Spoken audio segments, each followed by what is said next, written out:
Emma, I have cancer. My sister Olivia's voice cracked through the phone, cutting through the laughter at my baby shower. The doctors say it's serious. I need Mom here now. The cupcake in my hand slipped, hitting the floor with a soft thud.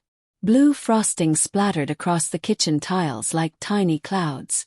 My mother, who had been arranging gifts, froze for only a moment before grabbing her purse. I'm so sorry, honey, she said, already halfway to the door. Olivia needs me. You understand, right? You've always been the strong one. I'm Alexandra, 32 years old, and 7 months pregnant with my first child after 3 long years of fertility treatments. This shower was supposed to be a celebration of a miracle. Instead, I watched every guest, led by my mother, rally around Olivia. That was 8 months ago. Now, I stood in my office at Cedar Valley Children's Hospital, staring at a job application on my desk. I'm the head of pediatric nursing. I approve all new hires. The name at the top sent a chill down my spine. Olivia Mitchell. She's perfect for the position, Dr. Thompson, my supervisor, said with enthusiasm. Top of her class, stellar recommendations, and she's a cancer survivor. Quite the inspiration. Blinked. Cancer survivor. Course. Last year she had called me during my baby shower and everything changed. My mom moved in with her to help through treatment. When I went into early labor at 35 weeks, Mom was at Olivia's chemotherapy session. Jack, my husband, drove me to the hospital while I listened to Mom's voicemail for the 5th time. She'll be here soon, I whispered through contractions. Focus on our baby, Jack said, gripping my hand. That's all that matters now. Lucas was born after 18 painful hours. My mother arrived 2 days later, full of apologies and more stories about how exhausting Olivia's treatments were. She barely looked at her grandson. Now, as I stared at the application, puzzle pieces fell into place. Her vague treatment stories, how she dodged details about her doctors, the almost magical recovery that happened right after Lucas was born. Alex! Dr. Thompson's voice pulled me back. Should I schedule the interview? I'll handle it myself, I said calmly. The next morning, Olivia walked into my office and froze. She was still the pretty one, the dramatic one. But now she looked small. Alex, she stammered. I didn't know you worked here. I'm head of pediatric nursing, I said, motioning to the chair. Let's talk about your cancer treatment. She paled but sat down. It was tough, but I got through it. Which hospital? I went to a few, for second opinions. Your oncologist's name. Silence. Pulled out a folder. I called every oncology department in the state. None have records of you. Her face went ghost white. Alex, I can explain. Explain what? How you fake cancer. Took our mother away during my pregnancy. Made her miss the birth of her first grandchild. And now you want to use that lie to get a job. Tears spilled from her eyes. I didn't mean to hurt you. I was jealous. You were having a baby. Mom was so proud of you. It was always about you. Perfect Alex. And you wanted what? Attention. Pity. You succeeded. She crumbled. I got stuck in the lie. I didn't know how to undo it. That's why I became a nurse. I wanted to do something good to make up for it. I studied her. She looked like the little girl who always followed me around, always needed saving. But this was no childhood tantrum, this was betrayal. You're qualified, I finally said. Excellent credentials. But why apply here to my unit? She straightened. Because I want to make things right. I want to be the aunt Lucas deserves. The sister you deserved. Let me prove it. Outside the window, I saw the children's ward, where Lucas sometimes visited on my lunch breaks. I opened my drawer and slid a form across the desk. Olivia's eyes widened. A 3-month probation, I said. You'll work under supervision. One mistake, one lie, and you're gone. Clear. She nodded, trembling. I won't let you down, Alex. Don't say it, I said. Show me. The following weeks were a delicate dance of professionalism and personal tension. Olivia worked hard, Early mornings, late nights, challenging patience. It was good. But the real test came when our mother showed up unannounced. "My brave girl," I heard her say in the hallway. "Working with sick kids after all you've been through." I stood ready to intervene, until I heard Olivia's voice, steady and clear. "Mom, we need to talk. There's something I have to tell you." She led her into a private room. 20 minutes later, Mom stormed out, mascara streaking down her face. She didn't even see me. That evening, I found Olivia in the break room, red-eyed but composed. "I told her everything," she said. "About the lie. Why I did it. And she's not speaking to me. But it feels better. Telling the truth, I mean. It feels better than the attention ever did."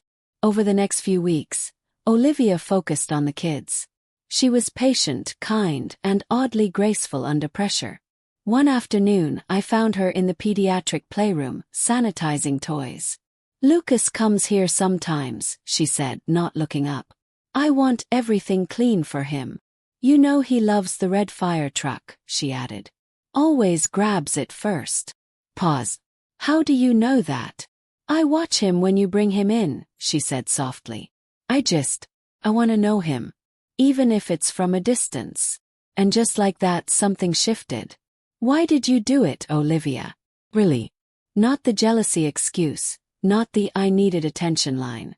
The real reason. She set down the toy she was holding and finally met my eyes. "Because I was scared," she said. "You were building this perfect life, family, career, stability, and I was still me. The screw-up. The one who couldn't hold a job, couldn't keep a relationship. But cancer. That made people care. That made me someone worth worrying about." My voice was soft. "You were never a failure. You were just living in a shadow you built yourself." Before she could respond, the alarm blared. Code blue. Pediatrics. We jumped into action. A 4-year-old girl had a severe reaction to a new medication. The next hour blurred into chaos. Flashing monitors, rushing feet, whispered prayers. I watched Olivia work. Her movements were quick, precise. Her voice stayed calm, steady, comforting the terrified child while assisting with life-saving care. When the child stabilized and her parents were updated, I found Olivia in the supply closet, quietly crying. "Hey," I said, touching her shoulder. "You were incredible today." She wiped her eyes. I was so scared. All I could think was, what if it was Lucas? What if I wasn't enough? "But you were. You are. You proved that today." She looked at me, eyes wide and raw. "I want to be enough for him. For you. For this job. I'm tired of being the one who always needs saving. I want to be the one who helps." In that moment, something shifted. My sister wasn't hiding anymore. She was facing her demons head-on. That night, as I rocked Lucas to sleep, I made a decision. The next morning I called Mom. "Can you come to the hospital at noon? Is everything okay? Is Lucas all right?" "He's fine." "And bring an open mind." When she arrived, I took her to the pediatric ward.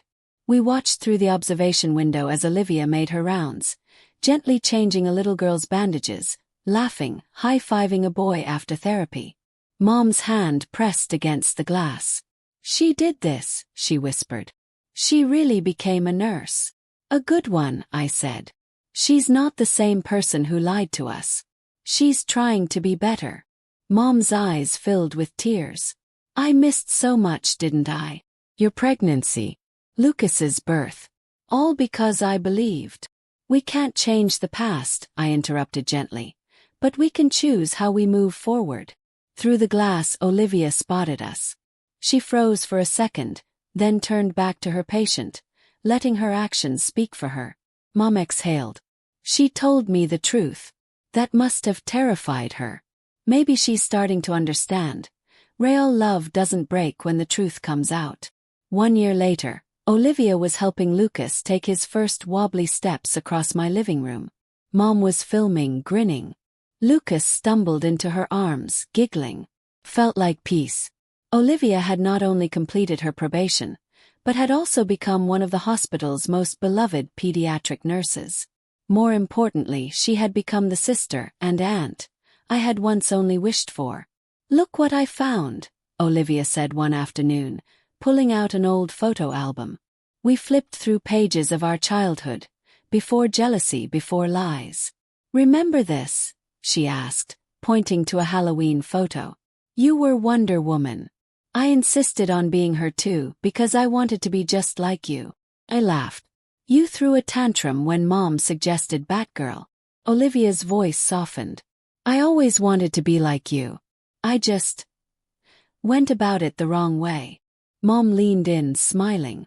"My girls," she whispered, wrapping us both in her arms. "I'm sorry if I ever made you feel like you had to compete for my love." The doorbell rang. It was Sarah, a mother of one of our young patients. She handed Olivia a thank you card. "Emma's been asking for you," she said. "The way you helped her. I've never seen anyone connect with her like that." Olivia blushed, clutching the card. She found her brave moments. "I just helped." After Sarah left, Mom looked at Olivia with tears in her eyes. "You didn't need to fake an illness to be special," she said quietly. "You already had this gift in you." That evening over dinner, Olivia made an announcement. "I've been accepted into the pediatric oncology training program." I felt my heart skip. Oncology, the same disease she once pretended to have. She continued quickly. "I chose it because of what I did. I want to help real families. I want to turn that lie into something real. Something healing." I reached across the table and squeezed her hand. "You'll be amazing." Her voice trembled. "You really think so?" "I know so." Mom stood up and hugged her tightly. "I'm so proud of who you're becoming." Later, as we cleaned the kitchen, Olivia turned to me. "I never thanked you for giving me a chance when I didn't deserve it." I looked at her. "You saved yourself, Olivia. I just left the door open." She smiled. "Sometimes I wonder, what if you'd thrown out my application that day? Maybe. But then we wouldn't be here." Pause. "The hardest person to forgive is yourself." She nodded, blinking away tears. "Lucas is lucky to have you. And someday, your children will be lucky to have you." The baby monitor crackled. Lucas fussed. Olivia stood. "I'll check on him. You finish the dishes." Through the monitor, I heard her gently sing the lullaby our mother used to sing to us. Her voice was soft, steady. "Sweet dreams, little one. Aunt Olivia loves you more than all the stars in the sky." And in that quiet moment I knew, the past wasn't erased, but something better had grown in its place. Forgiveness had taken root. Love had deepened. And the girl who once needed saving had become someone who could save others.